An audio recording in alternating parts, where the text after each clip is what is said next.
ଯେତେବେଳେ ସେମାନଙ୍କୁ ଦେଖିଲି ମୁଁ ଗୋଟେ ଭଲ ଶିକ୍ଷାଟେ ପାଇଲି। ମା ଯେତେବେଳେ ଗୋଟେ ପିଲାକୁ କାଖରେ ଧରେ ମା ଭାବୁଛି ପୁଅରେ ମୁଁ ଯେତେ ଦୂର ଦେଖୁଛି ତୁ ବି ସେତେ ଦୂର ହିଁ ଦେଖିପାରିବୁ। ବୁଝିଲା? ମୁଁ ଯେତିକି ଜାଣିଛି ତୁ ବି ସେତିକି ଏକା ଜାଣେ, ଆଉ ବେଶୀ ଜାଣେନି। ସ୍ୱାର୍ଥବାଦ ମା ମାନେ ସେମାନେ ଯେତିକି କହୁଛ ନା ବଡ଼ ହଉଛି ପିଲା ନାଇଁ ମା ସମାନ ଯେତିକି ଧରିବ ସେତିକି କହୁଛ ରହିବେ ପିଲାମାନେ। ଏଣୁକରି କହିବାର ଉଦ୍ଦେଶ୍ୟ ମୁଁ ଯେତେ ଦୂର ଦେଖିପାରୁଛି ତୁ ମଧ୍ୟ ସେତେ ଦୂର। କିନ୍ତୁ ବାପା କ'ଣ କରୁଛି? କୋଉଠି ଧରୁଛି? କାନ୍ଧରେ। ସିଏ କହୁଛି ପୁଅରେ ମୁଁ ଯେତେ ଦୂର ଦେଖୁଛି ତୁ ମୋ ଠାରୁ ଅଧିକ। ହାଲେଲୁୟା। ତାମାନେ ବାପା ମାନେ ଚାହାନ୍ତି ତାଙ୍କ ସନ୍ତାନ ମାନେ ତାଙ୍କ ବାପା ଠାରୁ ଅଧିକ ପାଠ ପଢ଼ନ୍ତୁ, ଅଧିକ ଶିକ୍ଷିତ ହୁଅନ୍ତୁ, ଅଧିକ ଜ୍ଞାନୀ ହୁଅନ୍ତୁ। ଏହା ଗୋଟେ ବାପାଙ୍କର ଇଚ୍ଛା ସବୁବେଳେ ଥାଏ। ଏଣୁକରି ସେ ସବୁବେଳେ ଚାହେଁ ମୋ ପିଲାମାନେ ସବୁବେଳେ ଆଗକୁ ବଢ଼ନ୍ତୁ, ମୋ ପିଲାମାନେ ସବୁବେଳେ ଶିକ୍ଷିତ ହୁଅନ୍ତୁ। କିନ୍ତୁ ଅନେକ ସମୟରେ ପିଲାମାନେ ତାହା ବୁଝନ୍ତି ନାହିଁ, ତାହା ଚିନ୍ତା କରନ୍ତି ନାହିଁ। ଦିନେ କ'ଣ ହେଇଛି, ଗୋଟେ ପରିବାର କଥା ମୋର ମନେ ପଡ଼େ। ଆଉ ପିଲାଟି ମ୍ୟାଟ୍ରିକ୍ ପାସ୍ କଲା, କଲେଜ ଗଲା, ନୂଆ ନୂଆରେ କଲେଜ ଗଲା। ଆଉ ପିଲାମାନଙ୍କୁ ଦେଖିଲା କିଏ ସ୍କୁଟିରେ କିଏ ବାଇକ୍ରେ ଏମିତି ସବୁ ଅଛନ୍ତି। ସେ ମଧ୍ୟ ତା ଘରେ ଜିଦ୍ କରୁଛି ବାପା ମୋତେ ଗୋଟେ ବାଇକ୍ ଦରକାର। କିନ୍ତୁ ଦେଖୁଛୁ ବାପାର ସେତିକି ରୋଜଗାର ନାହିଁ ଯାହାକି ସେ ପିଲାକୁ ଗୋଟେ ବାଇକ୍ କିଣିପାରିବ। ଅନେକ ଦିନ କହିଲା ପରେ ବି ତା ବାପା ତାକୁ ବାଇକ୍ ଦେଇପାରିଲାନି। ଆଉ ଗୋଟେ ସ୍କୁଟର ଥିଲା, ପୁରୁଣା ସ୍କୁଟର। ଏଇଠି କଲେଜ ଯା ବୋଲେ ନାଇଁ ମୋତେ କ'ଣ କେଟିଏମ୍ ଦରକାର, ଏଇଟା ଦରକାର ଆଜିକାଲି ପିଲା। ଏମିତି ସମୟ ହେଲା ଯେତେବେଳେ ମାସ କେତେ ଗୋଟେ ବର୍ଷ ଚାଲିଗଲା, ବାପା ଯେତେବେଳେ ବାଇକ୍ କିଣି ପାରିଲାନି, ଗୋଟେ ଦିନ ରାଗ ହେଇଗଲା ସେ ପିଲା। ଆଉ ବାପାଙ୍କ ସହିତ ଗଣ୍ଡଗୋଳ ହେଲା, ଆଉ ଘରୁ ବାହାରିକି ପଳେଇଲା। ରାଗରେ ସେ କ'ଣ କରିଛି, ବାପାଙ୍କର ପର୍ସ ଧରିକି ଯାଇଛି। ଏଇଠି ତ ବେଶୀ ଟଙ୍କା ଥିବ ମୋ ବାପାଙ୍କର ପର୍ସରେ, ଏବଂ ରାଗରେ ପିନ୍ଧୁ ପିନ୍ଧୁ ବାପାଙ୍କ ଚପଲ ପିନ୍ଧିକି ପଳେଇଲା। କିଛି ଦୂର ଗଲା ପରେ ରାଗରେ ତ ଚାଲିଛି ମୁଁ ଆଉ ଘରକୁ ଫେରିବି ନାହିଁ, ମୋତେ ଏମିତି କରୁଛନ୍ତି ସେମିତି କରୁଛନ୍ତି। କିଛି ବାଟ ଗଲା ପରେ ମାଟି ରାସ୍ତା ଗଲା, ପଥୁରିଆ ରାସ୍ତା ଆସିଲା। ତା ପାଦକୁ କ'ଣ କଷ୍ଟ ଲାଗିଲା। ସେତେବେଳେ କଷ୍ଟ ଲାଗୁଛି କ'ଣ ହେଲା, ବେଳାବେଳେ ସେ ଏମିତି ଚପଲ ପିନ୍ଧିଛି ଯାହାଫଳରେ କଣ୍ଟା ବାଜି ତାକୁ ରକ୍ତ ବାହାରୁଛି। ଯେହେତୁ ବାପାର ଚପଲ ସରିଯାଇଛି, ଆଉ କିଛି ନାହିଁ। ବାପା ଆଡଜଷ୍ଟ କରିକି ପିଲାମାନଙ୍କୁ ବଞ୍ଚେଇବା ପାଇଁ, ବଢ଼େଇବା ପାଇଁ ଚେଷ୍ଟା କରୁଛି। ତା ପାଇଁ ଚପଲ କିଣୁନାହିଁ, କିନ୍ତୁ ପିଲାମାନଙ୍କର ପ୍ରତ୍ୟେକ ଆବଶ୍ୟକତା ପୂର୍ଣ୍ଣ। ଯେତେବେଳେ ବାପାର ଚପଲ ପିନ୍ଧିଛି, ଆକୁ କଣ୍ଟା ବାଜିଛି, ଆଘାତ ଲାଗିଛି, ରକ୍ତ ବାହାରିଛି, ଆଉ ସେ ଦେଖିପାରିଲା ସେ ମୋ ବାପା ଏମିତି ଚପଲ ପିନ୍ଧିଛି। ଦେଖିଲା, ଗୋଟେ ଗଛ ଛାଇରେ ବସିଲା, ଆଉ ବହୁତ ଚିନ୍ତା କଲା ପରେ ଆହୁରି ମନେ ଭାବିଲା ମୁଁ ପର୍ସ ଆଣିଛି ବାପାଙ୍କର, କେତେ ଟଙ୍କା ରଖିଛି ଦେଖିଲା। ପର୍ସ ପୁରା ବଡ଼ ହେଇକି ଅଛି, ଫୁଲିକି ଅଛି, ତାମାନେ ବେଶୀ ଟଙ୍କା ଥିବ। ବାପା ଚିନ୍ତା କରୁଛି, ପୁଅଟା ଚିନ୍ତା କରୁଛି। ପର୍ସ ଯେତେବେଳେ କାଢୁଛି ସେଇଠି କେବଳ 10 ଟଙ୍କା ଅଛି, ଆଉ ଖାଲି କାଗଜ ହିଁ ଭର୍ତ୍ତି। କ'ଣ କାଗଜ? ପୁଅ ପାଇଁ ଲାପଟପ୍ କିଣିଥିଲି, ଏତିକି ବାକି ସୁଝିବାର ଅଛି। ଅନେକ ଘରେ ପିଲାକୁ ଜଏନ୍ କରିଥିଲି, ସେ ବାକି ସୁଝିବାର ଅଛି, ଏ ବାକି ସୁଝିବାର ଅଛି। ଖାଲି ସୁଝିବାର ଲିଷ୍ଟ ସେ ପର୍ସରେ ଭର୍ତ୍ତି। ତାପରେ ଆଉ ଗୋଟେ ଲିଷ୍ଟ ଅଛି ଶେଷରେ, ଗୋଟେ ଆଡଭର୍ଟାଇଜ ବାହାରିଥିଲା, ପୁରୁଣା ସ୍କୁଟର ବିକି ନୂଆ ବାଇକ୍ ନେଇକି ଯାଆନ୍ତି। ଯେଉଁ ତାରିଖ ଦିନ ସେ ପୁଅ ଯାଇଛି, ସେଇ ତାରିଖ ଦିନ ସେଇଟା ଅଛି। ଆଉ ଯେତେବେଳେ ସେ ଚିନ୍ତା କଲା, ତାମାନେ ମୋ ବାପାଙ୍କର ଏତେ ବାକି ପଡ଼ିଛି, ମୋ ବାପା ମୋ ଘରକୁ କେମିତି ପରିଚାଳନା କରୁଛି। ଆଉ ସେହି ସମୟରେ ସେ ବହୁତ ଚିନ୍ତା କଲା, ନିଜକୁ ଗୋଟେ ଲଜ୍ଜା ବୋଧ କଲା। ଆଉ ସେ ଭାବିଲା ନିଶ୍ଚିତ ଭାବରେ ମୋ ବାପା ଆଜି ମୋତେ କ'ଣ ବାଇକ୍ କିଣିବା ପାଇଁ ଯିବେ, ଆଉ ଏ ସ୍କୁଟରକୁ ବିକି ଦେଇକି ବାଇକ୍ ଆଣିବେ। ଯେହେତୁ ଆଜି ସେ ତାରିଖ ଅଛି, ସେ ସିଧା ସଡ଼କ କୁଆଡ଼େ ଗଲା ନାହିଁ, ସିଧା ସେ ଦୋକାନକୁ ପଳେଇଲା। ଆଉ ଗଲାବେଳେ ବାପା ଲାଇନ୍ ଲଗେଇଛନ୍ତି। କ'ଣ ପାଇଁ?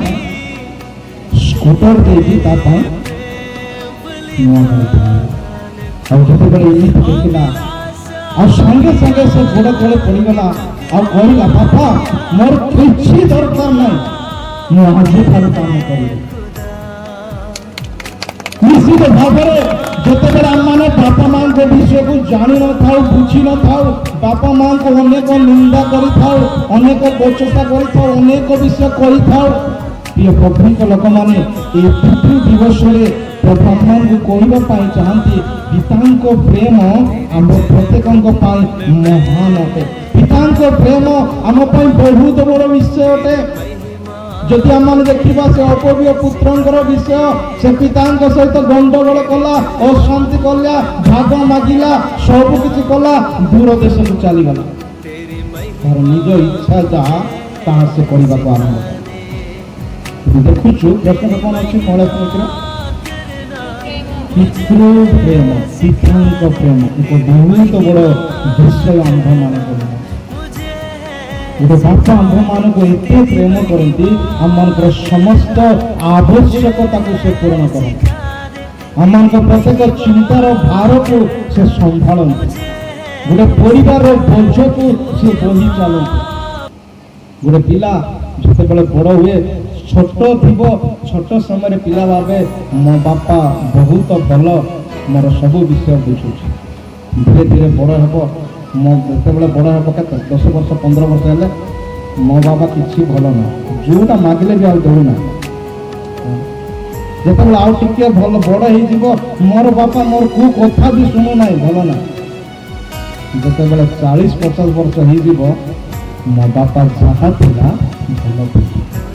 ଯେତେବେଳେ ବାପା ନଥିବ ତା ପାଖରେ, ଯେତେବେଳେ 40-50-60 ବର୍ଷ ହେଇଯିବ, ମୋ ବାପା ଯାହା କରୁଥିଲା ଭଲ କରୁଥିଲା, କାହିଁକି ପରିବାର ଦାୟିତ୍ୱ ଏବେ ମୋ ବୋଝରେ, ମୁଁ ଜାଣୁଛି ମୋ ବାପା କେମିତି ପରିବାରକୁ ସମ୍ଭାଳୁଛି। ଯେତେବେଳେ ସେ ସମୟ ଆସିବ, ସେତେବେଳେ ସେମାନେ ଚିନ୍ତା କଲା ବେଳେ ସେଇ ବାପା ତାଙ୍କ ପାଖରେ ନଥିବ। ତେଣୁକରି ଏଠି ଦେଖୁଛୁ ଗୋଟେ ପୁଅ ସମସ୍ତ ବିଷୟ ଭାଗ କରି ସେ ଚାଲି ଯାଉଛି, କିନ୍ତୁ ଯେତେବେଳେ ସେ ଫେରି ଆସୁଛି, ପଢନ୍ତୁ, ଯେତେବେଳେ ଫେରି ଆସୁଛି ଆଉ ଦୂରରୁ 20 ପଦରେ ପଢନ୍ତୁ କଣ ଦେଖାଯାଉଛି?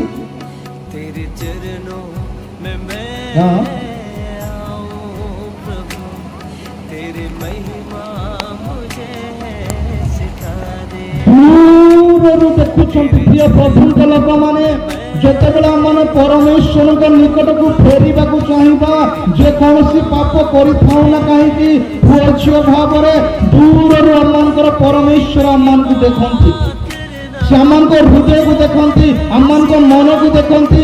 ଆମେ ଯଦି ଗୋଟିଏ ପାଦ ଆଗକୁ ଯିବା, ସେ ଆହୁରି ଗୋଟିଏ ପାଦ ଲେଖାଯାଏ ଜାତୀୟ ପୁସ୍ତକ 4:8 ତୁମେ ଯଦି ତାଙ୍କ ନିକଟବର୍ତ୍ତୀ ହୁଅ, ତାହେଲେ ସେ ତୁମ ନିକଟକୁ ଆସିବେ। ଝିମ 31:3 ଲେଖାଯାଏ ଆମେ ତୁମକୁ ଚିରସ୍ଥାୟୀ ପ୍ରେମରେ ପ୍ରେମ କରୁଅଛୁ। ତାମାନେ ପରମେଶ୍ୱର ଆମ୍ଭମାନଙ୍କୁ ଏ ପ୍ରକାର ଭାବରେ ପ୍ରେମ କରନ୍ତି, ଯଦି ଆମେ ତାଙ୍କ ନିକଟକୁ ଯିବା, ସେ ଆମ ନିକଟକୁ ଆସିବେ, ଆମ ନିକଟକୁ ଆସିବେ।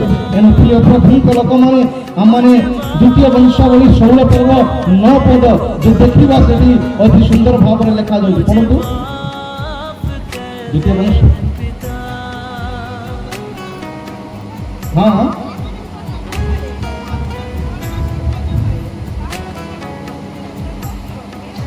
ପରମେଶ୍ୱରଙ୍କ ଚକ୍ଷୁ ସମସ୍ତଙ୍କ ପାଇଁ ଦେଖିବା ପାଇଁ ଏନେ ତେନେ ଦୌଡ଼ିଥାଏ।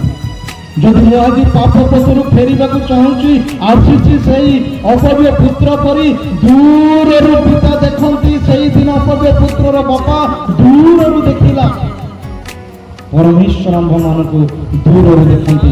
ଦ୍ୱିତୀୟ ବିଷୟ, ସେ ପିତାଙ୍କର ପ୍ରେମ କଣ କରେ? ଅନୁଭବ କରିଥାଏ, ଦୟା କରିଥାଏ, କରୁଣା କରିଥାଏ। ପିତା ଆଗରେ ପୁଅ ଯଦି କଷ୍ଟ ପାଉଛି, ସେ କେବେ ବି ଚୁପଚାପ ରହିବ ନାହିଁ, ତାକୁ ଦୟା କରିବ, ତାକୁ କରୁଣା କରିବ, ତାକୁ ସାହାଯ୍ୟ କରିବା ପାଇଁ ଆଗେଇ ଆସିବ, କେବେ ବି ଛାଡ଼ିଦେବ ନାହିଁ। ଯୀଶୁ ଜଗତରେ ଥିବା ସମୟରେ ମଧ୍ୟ ଯେତେବେଳେ ଶିକ୍ଷା ଦେଉଛନ୍ତି, ଅନେକ ଲୋକମାନେ ଭୋକରେ ବାକ୍ୟ ଶୁଣୁଛନ୍ତି, ଲେଖାଯାଏ ଯୀଶୁ ସେମାନଙ୍କୁ ଦେଖି ଦୟାରେ ବିଗଳିତ। ବ୍ରାହ୍ମଣଙ୍କର ପିତା ମଧ୍ୟ ଦୟାଳୁ ବ୍ୟକ୍ତି, ଜଣେ ବାପା ମଧ୍ୟ ନିଜ ପୁଅମାନଙ୍କ ପାଇଁ ଦୟାଳୁ ଅଟନ୍ତି। ତୃତୀୟ ବିଷୟ ଆମେ ଦେଖୁଛୁ, ଆଉ ପିତାଙ୍କ ପ୍ରେମ ପାପୀ ପାଖକୁ ଯାଏ। সেই অপବ୍য পুত্ରରେ ପାପ କରିଥିଲା। ଆଉ ଯେତେବେଳେ ସେ ଦୂରରୁ ଦେଖିଲା ତା ପ୍ରତି ଦୟା କଲା ଏବଂ ତା ନିକଟକୁ ଯିବାକୁ ଆରମ୍ଭ କଲା। ଖାଲି ପୁଅ ଆସୁନାହିଁ, ବାପ ମଧ୍ୟ ତା ନିକଟକୁ ଯାଉଛି। ଆଉ ସେ ଦୌଡୁଛନ୍ତି ତା ପାଖକୁ। ଗୋଟେ ପୁଅ କ୍ଷମା ମାଗିବା ଆଗରୁ ବାପା ତାଙ୍କ ନିକଟକୁ ଯାଉଛନ୍ତି। କ୍ଷମା ମାଗିବା ପୂର୍ବରୁ, ତାର ପାପ ସ୍ୱୀକାର କରିବା ପୂର୍ବରୁ, ଯେହେତୁ ପରମେଶ୍ୱର ଅନ୍ତଃକରଣ ଦେଖନ୍ତି, ହୃଦୟ ଦେଖନ୍ତି, ତେଣୁକରି ପାପ ସ୍ୱୀକାର ପୂର୍ବରୁ, କ୍ଷମା ମାଗିବା ପୂର୍ବରୁ ତା ନିକଟକୁ ଯାଆନ୍ତି। ସେଦିନ ଯଜ୍ଞକୁ କହିଲେ ଆଜି ମୁଁ ତୁମ ଘରେ ରହିବି। ସେ କହିଲେ ନାଇଁ ପ୍ରଭୁ ମୁଁ କ୍ଷମା ମାଗୁଛି, ଏମିତି କରୁଛି ସେମିତି କରୁଛି। ନାଇଁ, ଯୀଶୁ ପ୍ରଥମେ କହିଲେ, ତାର ହୃଦୟକୁ ଯୀଶୁ ଦେଖିଲେ, ତା ମନକୁ ଦେଖିଲେ, ତାଙ୍କର ବିଶ୍ୱାସ ଆସିଯାଇଛି। ତେଣୁକରି ଯୀଶୁ ପ୍ରଥମେ ଯାଉଛନ୍ତି, ତାଙ୍କ ଗୃହରେ ତାଙ୍କ ସହିତ ରହୁଛନ୍ତି। ତାପରେ ଯଜ୍ଞ କ୍ଷମା ମାଗିବା ଆରମ୍ଭ କରୁଛି। ତାପରେ ସେ ତାର ପାପକୁ ସେ ସ୍ୱୀକାର କରୁଛନ୍ତି। ପ୍ରିୟ ପ୍ରକୃତ ଲୋକମାନେ, ପିତାଙ୍କ ପ୍ରେମ ଏକ ସହଭାଗିତାକୁ ପୁନଃସ୍ଥାପନ କରେ।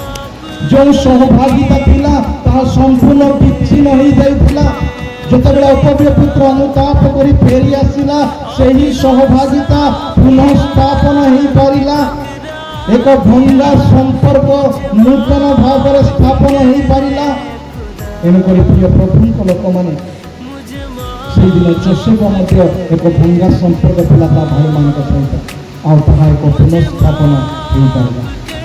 ଆଉ ଯଦି ଯୀଶୁଙ୍କ ସହିତ ଆମମାନଙ୍କ ସମ୍ପର୍କ ବିଗିଡ଼ି ଯାଇଛି, ଆଜି ମଧ୍ୟ ତାଙ୍କ ପାଖକୁ ଯଦି ଆମେ ଯାଉ, ଆଉ ସମ୍ପର୍କ ପୁନଃସ୍ଥାପନ ହୋଇପାରିବ।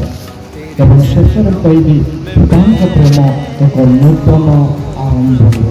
ଯେତେବେଳେ ଜଣେ ବ୍ୟକ୍ତି ପ୍ରଭୁଙ୍କ ନିକଟକୁ ଯାଏ, ପିତାଙ୍କ ନିକଟକୁ ଯାଏ, ପରମେଶ୍ୱର ତାଙ୍କୁ ଗ୍ରହଣ କରନ୍ତି, ତାଙ୍କ ପାପ କ୍ଷମା କରନ୍ତି, ତାକୁ ପୁନଃସ୍ଥାପନ କରନ୍ତି।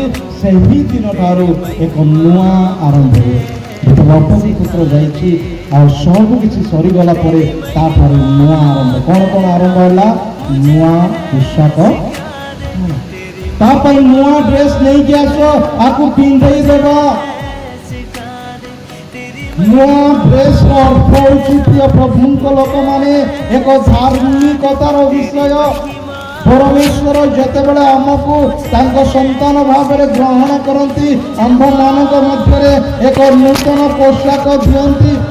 ଯଶାୟା ପୁସ୍ତକ 61 ପର୍ବ ଯଦି 10 ପଦ ଆମେ ଦେଖିବା, ପରମେଶ୍ୱର ଆମମାନଙ୍କୁ ଏକ ପୋଷାକ ପ୍ରଦାନ କରନ୍ତି। କ'ଣ ସେଇଟା? ହଁ, ହଁ,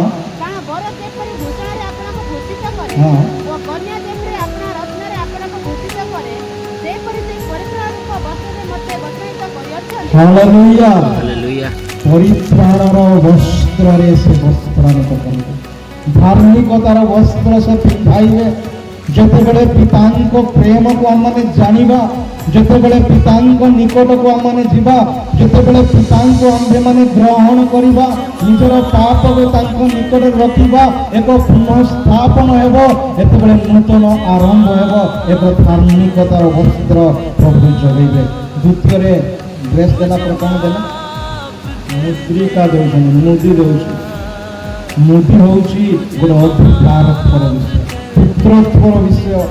ଏଣୁକରି ଲେଖାଯାଏ ଯୋହାନ ପୁସ୍ତକ 1 ପର୍ବ 12 ପଦରେ, ଯେଉଁମାନେ ତାଙ୍କୁ ଗ୍ରହଣ କଲେ, ତାଙ୍କ ନାମରେ ବିଶ୍ୱାସ କଲେ, ସେମାନଙ୍କୁ ତାଙ୍କ ସନ୍ତାନ ସନ୍ତତି ହେବାର ଅଧିକାର ଦେଲେ।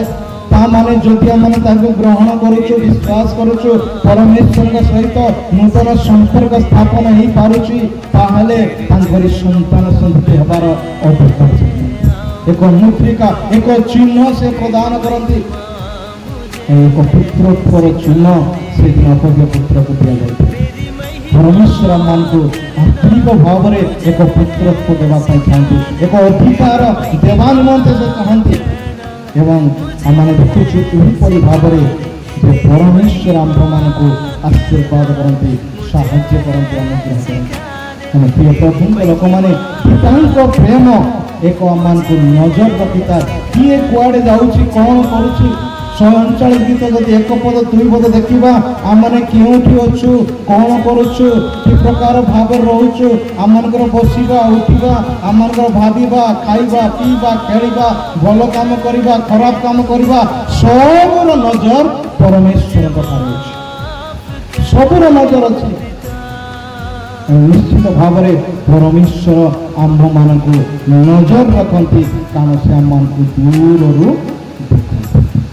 ଯେପରି ବାପା ତା ପୁଅକୁ ଦୂରରୁ ଦେଖି ଧାଇଁଗଲା, ସେହିପରି ପରମେଶ୍ୱର ତାଙ୍କ ଲୋକମାନଙ୍କୁ ନଜର ସବୁବେଳେ ରଖନ୍ତି। ପରମେଶ୍ୱର ତାଙ୍କ ଲୋକମାନଙ୍କୁ କରୁଣାର ପ୍ରେମ କରନ୍ତି, ଯାହା ଅନୁଭବ କରାଯାଇଥାଏ। ଦୟା ଗୋଟେ ପ୍ରକାର ଜିନିଷ, ଅନୁଭବ କଲେ ଯାଇ ଜଣକୁ ଦୟା କରିବା ପାଇଁ ଆସିବ, ଅନୁଭବ କଲେ ଯାଇ ଜଣକୁ କରୁଣା କରିବା ପାଇଁ, ସାହାଯ୍ୟ କରିବା ପାଇଁ ଆସିବ। ଏଣୁକରି ଧାଇଁଲେ, ପ୍ରେମ କରୁଥିବା ଯୋଗୁଁ ତାଙ୍କ ନିକଟକୁ ଧାଇଁଲେ, କାରଣ ସେ ଆଜି ମଧ୍ୟ ଆମ୍ଭ ନିକଟକୁ ଭେଟିବାକୁ ଆସନ୍ତି, ଆମ୍ଭ ପାଖକୁ ଆସିବାକୁ ଚେଷ୍ଟା କରନ୍ତି ଏବଂ କ୍ଷମାଶୀଳ ପ୍ରେମ ଅଟନ୍ତି, ଯେହେତୁ ଆମମାନଙ୍କୁ ପୁନଃସ୍ଥାପନ କରିବା ପାଇଁ ଚାହାନ୍ତି ଏବଂ ବିଶେଷ କରି ଆମମାନଙ୍କୁ ପୁନଃସ୍ଥାପିତ ପ୍ରେମ ଦିଅନ୍ତି, ଯେହେତୁ ଆମେ ଏକ ନୂତନ ଆରମ୍ଭ କରିବା ପାଇଁ ଯାଉ।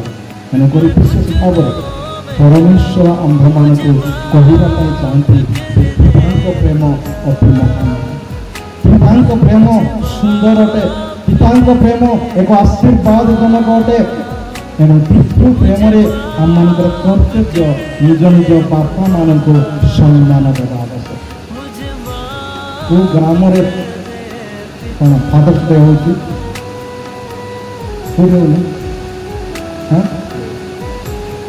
କେଉଁଠି କି ନାହିଁ, ବହୁତ କହିଲା ପରେ ଗତ ବର୍ଷ କେଉଁଠି ବିଫଳରେ ଆରମ୍ଭ ହେଇଥିଲା ଫାଦର୍ସ ଡେ, ଆଉ ଭଲ ବି ହେଇଥିଲା। ପ୍ରତ୍ୟେକ ପିତାମାନଙ୍କୁ ଡକାଯାଇଥିଲା, ସମସ୍ତଙ୍କୁ କ'ଣ ଗୋଟେ ଲାଇନ୍ ରଖି ସ୍ୱାଗତ କରାଗଲା। ନିଜ ପିଲାମାନେ ଆସିଲେ, ସେମାନଙ୍କୁ ପ୍ରଣାମ କଲେ, ଆଶୀର୍ବାଦ ନେଲେ, ଏସବୁ ପରେ ଡାକିଲେ। ସେମାନେ ନିଜ ବାପା ମାନଙ୍କୁ ସମ୍ମାନ ଦେବା ଆମମାନଙ୍କ କର୍ତ୍ତବ୍ୟ। ସେମାନେ ଆମ୍ଭମାନଙ୍କ ପାଇଁ କଷ୍ଟ କରିଛନ୍ତି, ଆମ୍ଭମାନଙ୍କ ପାଇଁ ଅନେକ ବିଷୟ ସେମାନେ ସହିଛନ୍ତି ଏବଂ ବିଶେଷ କରି ସେମାନଙ୍କ ପାଇଁ ଆମମାନେ ସେମାନଙ୍କୁ ସମ୍ମାନ ଦେବା ନିତାନ୍ତ ଆବଶ୍ୟକ ଅଟେ। ତେଣୁ ପ୍ରିୟ ପ୍ରଭୁଙ୍କ ଲୋକମାନେ, ପରମେଶ୍ୱର ଆମ୍ଭମାନଙ୍କୁ କହିବା ପାଇଁ ଚାହାନ୍ତି ଯେ ବାପା